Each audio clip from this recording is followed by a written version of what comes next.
This video blog is about power complementarity, specifically the complementary relationship between representing power in the form of spreadsheets and simulating power consumption in the form of executable simulations.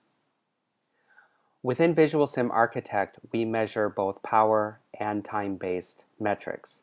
Time-based includes processor speed, memory storage, and task deadlines, power being the power consumed over the duration of the simulation. Now, our clients, many of them, if they are working with power at an earlier level than RTL, have that in the form of spreadsheets, where the spreadsheets themselves contain the hardware elements and the amount of power that's consumed on average by those elements, and taken together with the appropriate static functions yield an average number, which is used to evaluate whether or not that system has potential to meet these power specification. In VisualSim Architect, we complement that.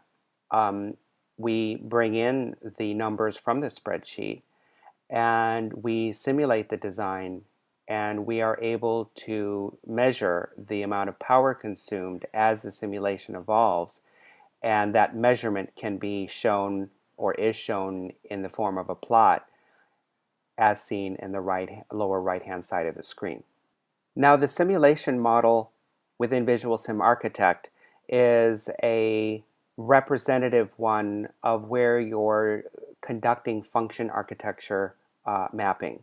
On the lower hand of the model, we have a series of operations that are having, such as getting data from a sensor, reading frames, rendering the frames, etc. And that functionality is mapped onto the target architecture, which includes an ARM subsystem, hardware accelerator, and the memory hierarchy. Also within the model is our power information. In particular, a block called the Power Manager contains information about all of the hardware models and how much power they draw depending upon the state that those models are in. And this information actually comes from the spreadsheet that the customer has initially for their power.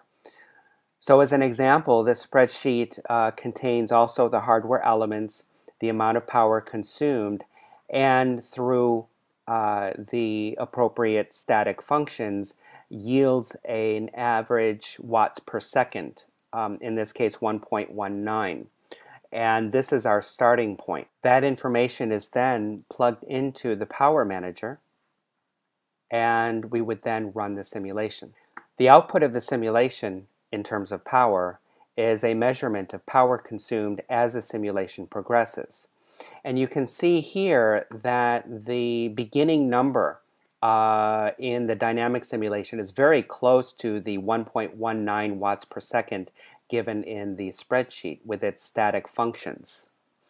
The important and the complementary aspect of dynamic simulation, which measures power, is that we can see the full curve as the simulation progresses.